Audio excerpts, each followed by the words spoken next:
Kessler Logistics promised Cora a life of comfort after they broke her spine. They figured a paralyzed seal was a silenced one. They handed her a settlement, a wheelchair, and a death sentence. They just didn't account for a retired marine dog with a bite that could rewrite history. It was a Tuesday when Cora dropped the coffee jar. Glass shattered across the cheap linoleum of her kitchen floor, scattering dark, oily grounds into the grout lines. Cora sat in her aluminum frame wheelchair, staring down at the mess. Before the explosion, she would have grabbed a broom. Now she just looked at her legs. They sat there in her sweatpants like two sacks of wet sand, completely useless. There was a phantom itch behind her left knee. Her brain was screaming that a fly had landed there, demanding she swat it. But the signal hit the severed toll booth at her T8 vertebra and died in the dark. She couldn't feel the itch. She couldn't swat it. She could only sit there, a prisoner in her own upper body, smelling the harsh, bitter scent of spilled coffee. Cora leaned over the armrest, her core muscles screaming with the effort of keeping her balanced. She managed to pick up one jagged piece of glass. She squeezed it, hard. The sharp edge bit into her thumb, drawing a bead of bright red blood. She felt that. The pain was sharp, immediate and glorious.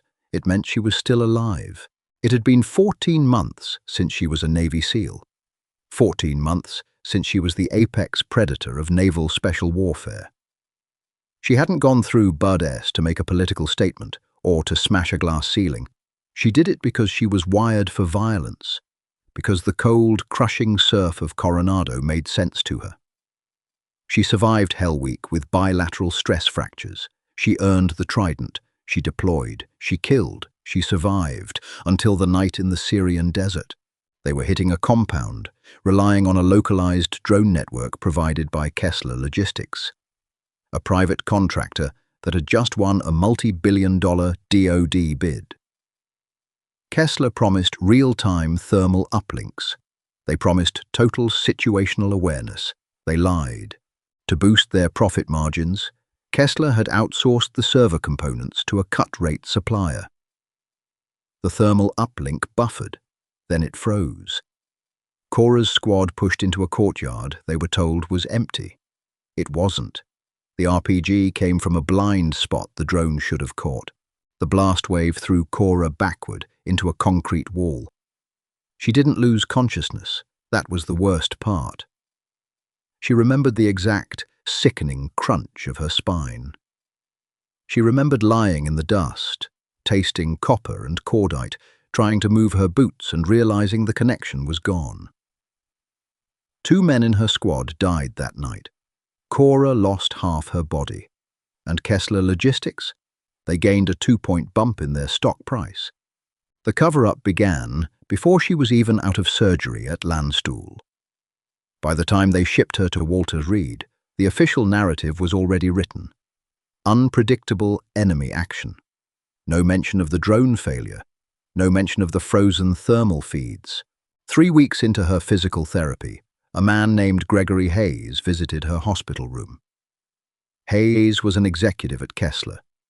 He smelled like expensive cologne and wore a bespoke suit that cost more than Cora's annual deployment pay. He didn't look at her legs. He looked at the wall above her head. "Tragic," Hayes had murmured, handing her a folder. Inside was a non-disclosure agreement disguised as a supplemental transition grant. $2 million, tax-free. "Sign the paperwork, Petty Officer Davis," Hayes had said, his voice slick with rehearsed empathy. "Take the money. Retrofit a nice house. Live comfortably. You've sacrificed enough. There's no need to drag this through public inquiries. It won't bring your boys back, and it certainly won't fix your spine." She hadn't signed it, but she hadn't fought it either. She had just retreated. The Navy medically retired her. The VA gave her a heavy wheelchair and a heavier prescription for OxyContin. Now, sitting in the kitchen, smelling the spilled coffee, Cora dropped the bloody shard of glass. She grabbed the hand rims of her chair and pivoted sharply, rolling over the grounds, crushing the glass further into the floor. She didn't care. She wheeled into the living room, grabbing the remote to turn on the TV. The morning news flickered onto the screen. There, standing at a podium in Washington, was Gregory Hayes. He was smiling. The banner at the bottoms of the screen read, "Kessler Logistics set to secure 4B Homeland Security border contract." They were using the same drone network, the same faulty tech. Cora stared at Hayes's perfectly capped teeth. Her heart began to hammer a slow, familiar rhythm against her ribs. It was the same rhythm she used to feel sitting in the belly of a Black Hawk, waiting for the green light. It was the rhythm of a hunter. She couldn't walk, but she could still destroy.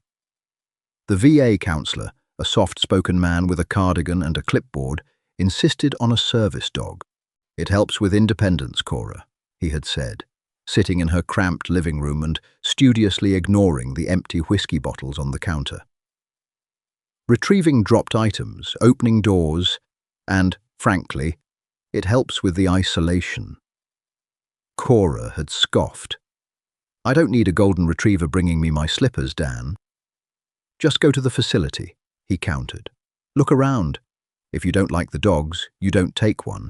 That was how Cora found herself, rolling down the concrete aisles of a specialized K9 rescue in upstate New York 3 days later.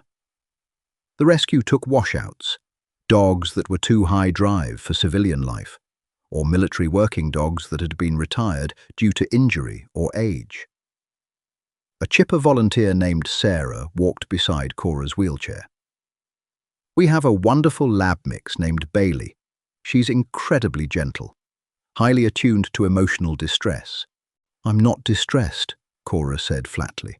"I'm paralyzed. There's a difference." As they passed a row of chain-link kennels, a chorus of barks echoed off the metal roof. Most of the dogs hurled themselves at the fencing, eager for attention. Then Cora saw him. He was in the last run on the left, a Belgian Malinois. He didn't bark. He didn't jump. He was sitting perfectly still in the center of the concrete floor, staring directly at her. His coat was a dark, burnt mahogany, scarred across the left shoulder. He had the lean, muscular build of a coiled spring. His eyes were amber, cold, and entirely unbothered by the chaos around him. Cora stopped her wheelchair. She held his gaze.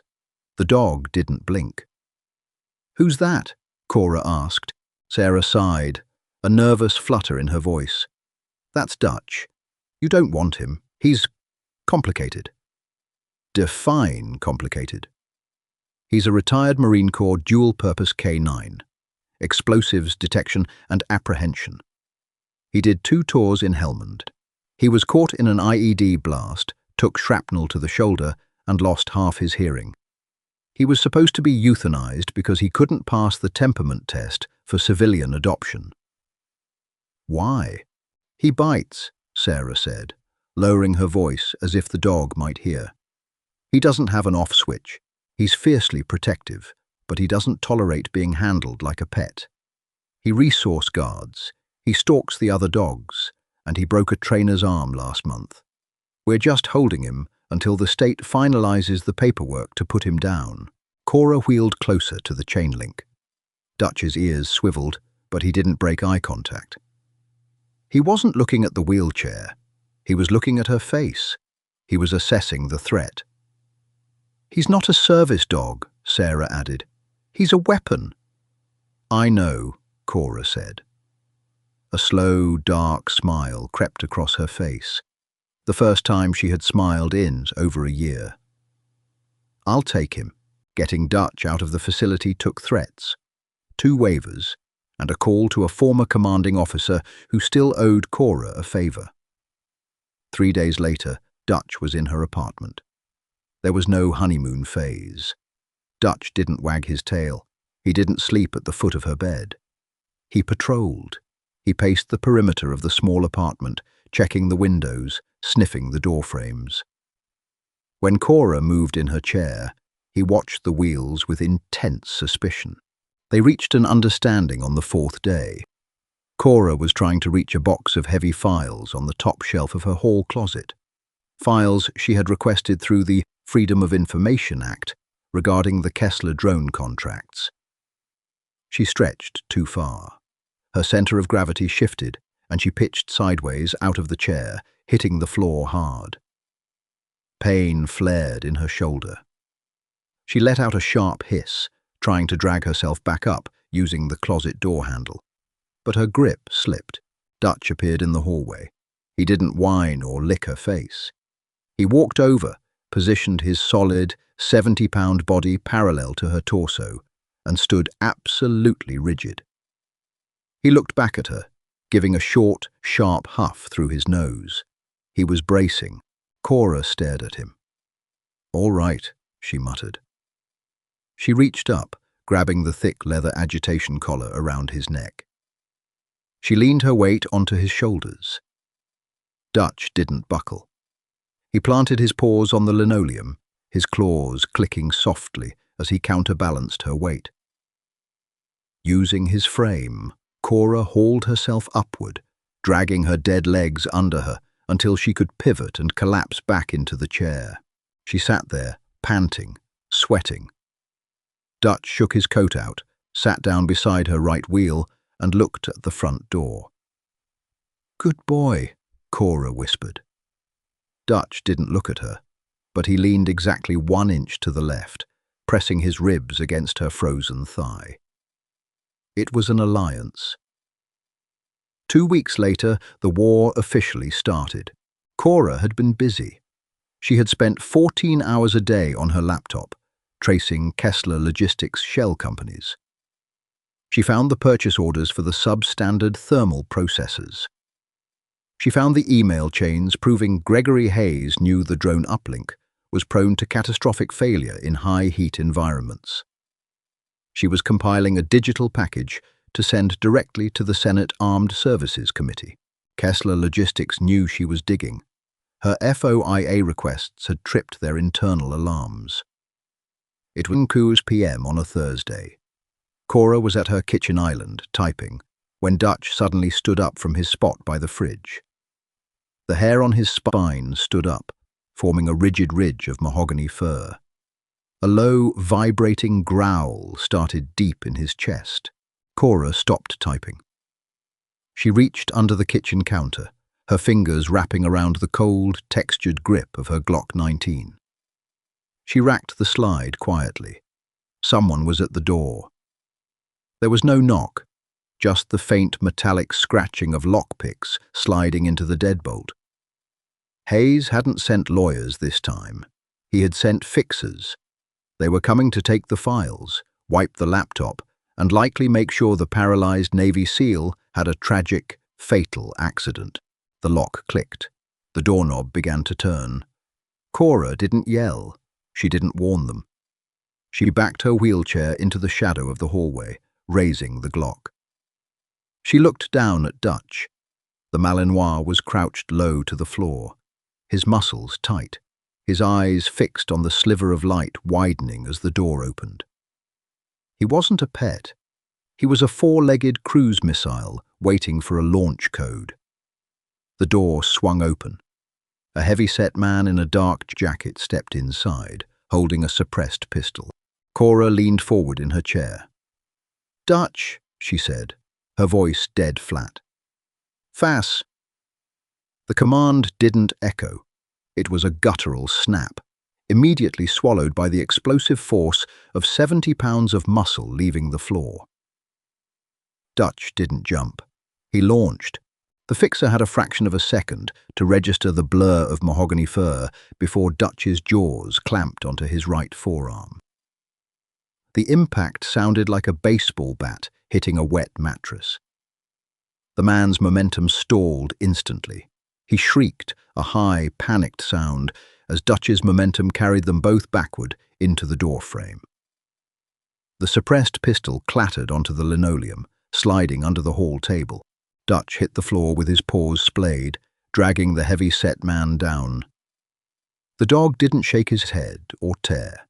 He pinned. He locked his jaw around the radius and ulna, his back teeth grinding against bone, eyes pinned on the man's face. A low mechanical growl vibrated through the dog's ribs. A second shadow filled the doorway. The backup. He was younger, faster, raising a short-barreled rifle. Cora didn't hesitate. Sitting in the wheelchair lowered her center of gravity, making her a smaller target, but it restricted her traverse. She pushed the left wheel back hard, pivoting her torso, and squeezed the trigger of her Glock twice. The unsuppressed 9mm rounds were deafening in the confined space of the apartment. The first hollow point caught the second man in the pelvis, shattering his hip.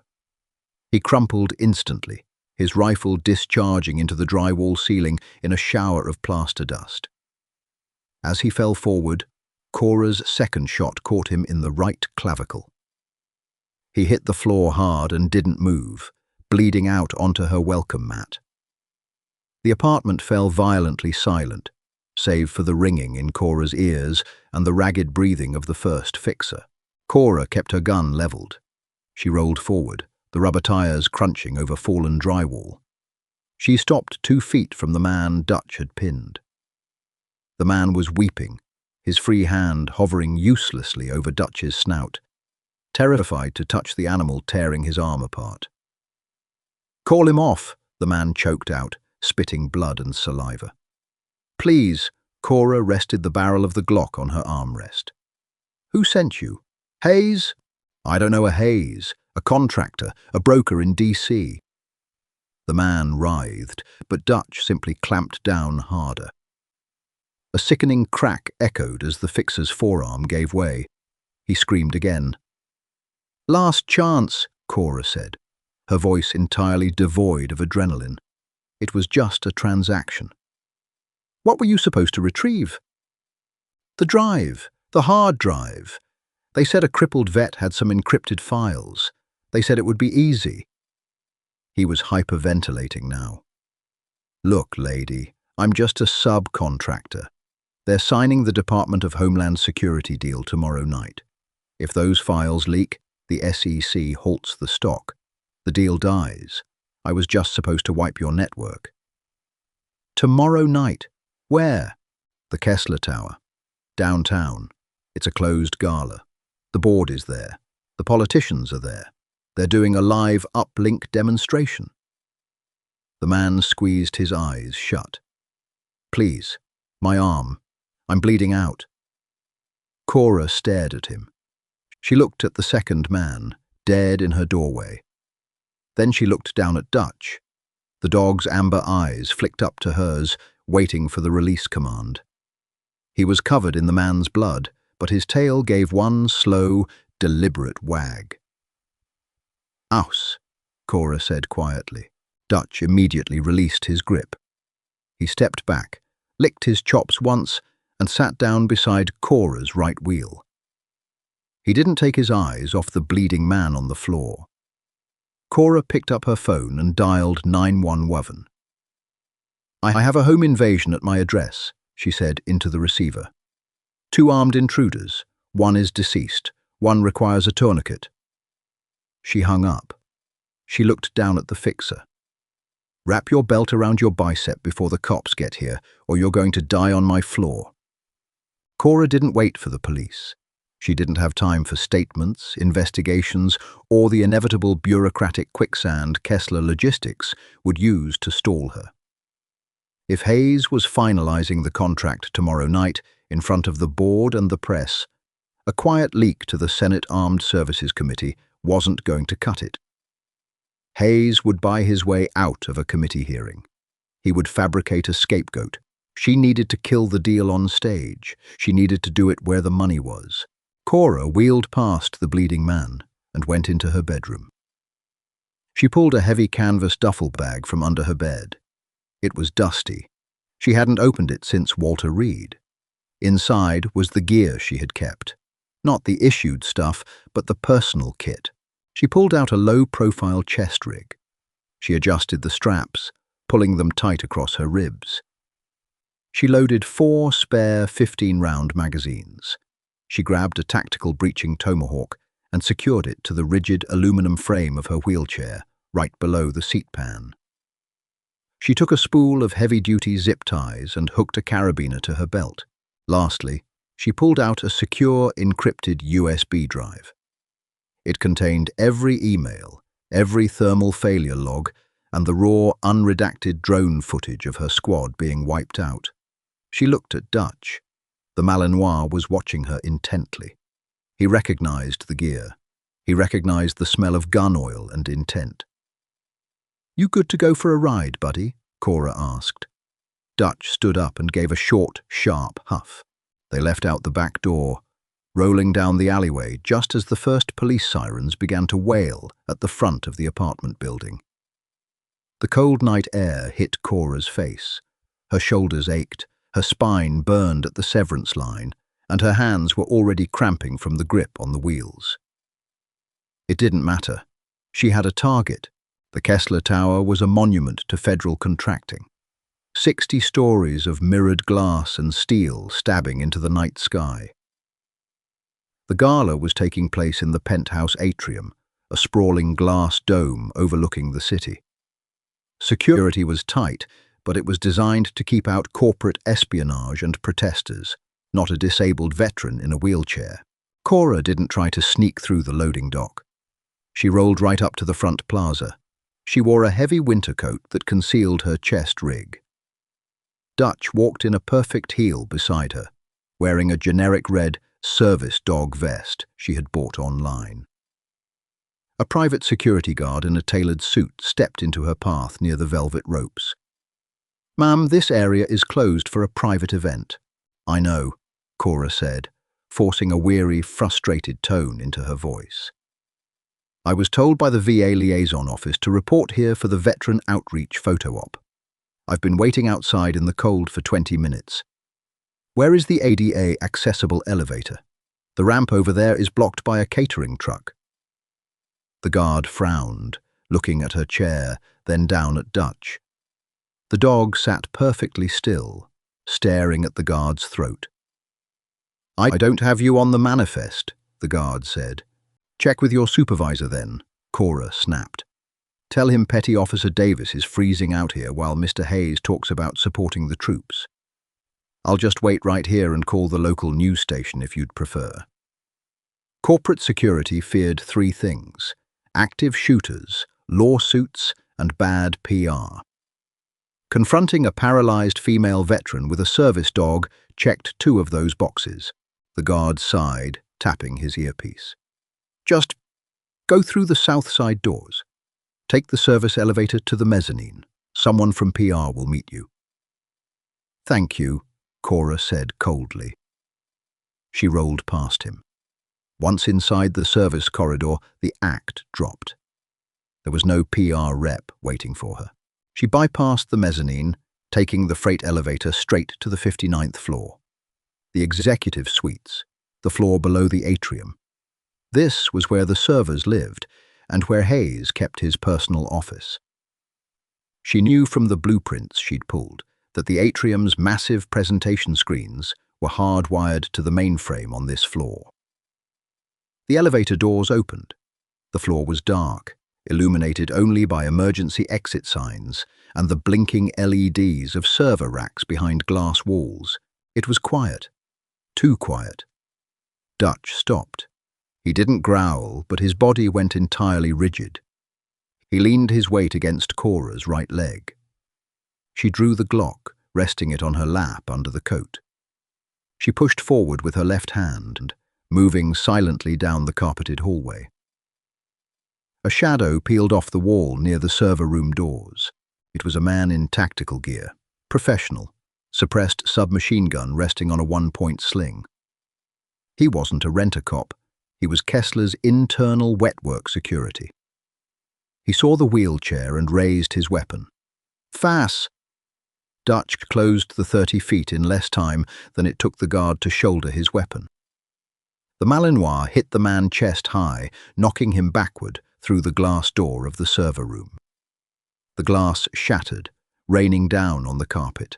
The guard fired a wild burst into the ceiling as he fell, screaming as Dutch's teeth found the gap in his body armor at the collarbone. Cora rolled forward, pushing her chair through the shattered doorway. The guard was frantically trying to draw a secondary weapon from his thigh holster, while Dutch tore at his shoulder. Cora brought the Glock up. She didn't shoot. She swung the heavy frame of her wheelchair hard into the man's knee, pinning his leg against a server rack. She leaned over, pressed the hot muzzle of her pistol against his temple. "Drop it," she commanded. The guard froze. He let go of the pistol. "Aus," Cora said. Dutch released, backing up one step, his muzzle dripping crimson. Cora zip-tied the man's hands to the server rack. She took his radio and crushed it under her tire. She left him bleeding in the dark and wheeled toward the CEO's office at the end of the hall. The heavy oak door was slightly ajar. Light spilled out into the corridor. She pushed the door open. Gregory Hayes was standing behind a massive mahogany desk. He wore a tuxedo, a crystal tumbler of scotch in his hand. He was staring at a bank of monitors on his wall, watching a live feed of the gala upstairs. A massive banner on the screen read, "Kessler Logistics, Securing the Future." He turned around as the door clicked open. When he saw the wheelchair, the dog, and the pistol, the color drained from his face, leaving his spray tan looking sickly and yellow. "Davis," he breathed. He looked at the blood on Dutch's coat. "How did you—" "Your drone tech has blind spots, Gregory," Cora said. Her voice was perfectly calm. She wheeled into the center of the room. "Turns out your physical security does too." Hayes placed the glass on the desk. He held up his hands, a placating gesture. Okay, listen to me. You made your point. You're angry. You have every right to be. But you shoot me, you spend the rest of your life in federal prison. What does that solve?" "I didn't come to shoot you," Cora said. She wheeled toward the master terminal on his desk. She pulled the encrypted USB drive from her pocket. "Log in," she ordered. Hayes swallowed hard. "Cora, whatever you want, I can double it. 5 million, 10 million, wired to an offshore account tonight. You can buy the best medical care in the world, stem cells, experimental surgery. You could walk again." Cora's hands tightened on the rims of her chair. For a second, the phantom itch returned, burning behind her dead knee. She thought of the surf in Coronado. She thought of standing up. Then she thought of her squad, bleeding out in the Syrian dirt while a thermal camera buffered on a cheap server. "I don't need legs to ruin you," Cora said. "Log in. Now." She racked the slide of her Glock. Hayes visibly trembled. He walked around the desk, typed in his credentials, and stepped back. The master terminal unlocked. Cora plugged in the drive. She executed the script she had written. On the wall monitors, the live feed of the gala upstairs suddenly flickered. The Kessler Logistics promotional video abruptly cut out. The wealthy investors, politicians, and reporters in the atrium fell silent as the screens went black. Then the raw thermal footage from Syria began to play. It was undeniable. It showed the Kessler watermark in the corner. It showed the system freezing. It showed the fatal error codes flashing across the screen as the RPG hit.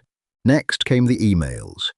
Huge text blocks splashed across the 60-foot screens upstairs.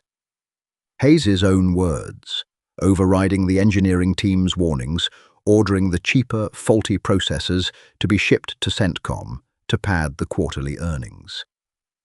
The audio feed from the atrium on Hayes's wall monitor erupted into chaos. Shouts, the frantic snapping of press cameras, the sound of a billion-dollar empire collapsing in real time. Hayes stared at the monitors, his mouth open, a sound of pure devastation escaping his throat. "You killed the company. You killed it all." "No," Cora said, securing her pistol back into her chest rig. "I just turned on the lights." She backed her wheelchair up, spinning it around to face the door. In the distance, the wail of police sirens began to rise from the city streets below. They weren't coming for her. Kessler's board members were likely already calling the FBI to save their own skins. Hayes was a dead man walking. "Let's go, Dutch," Cora said. The Malinois fell in line right beside her left wheel. They left Hayes standing in the wreckage of his life.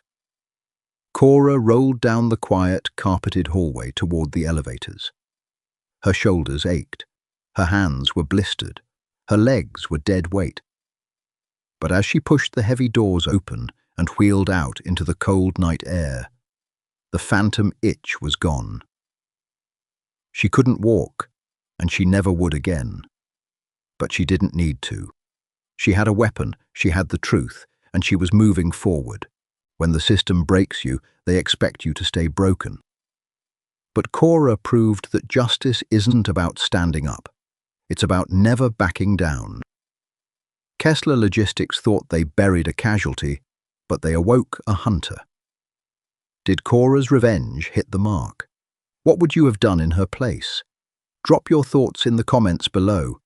If this story fueled your fire, hit that like button, share it with someone who loves a gritty comeback, and subscribe for more relentless stories.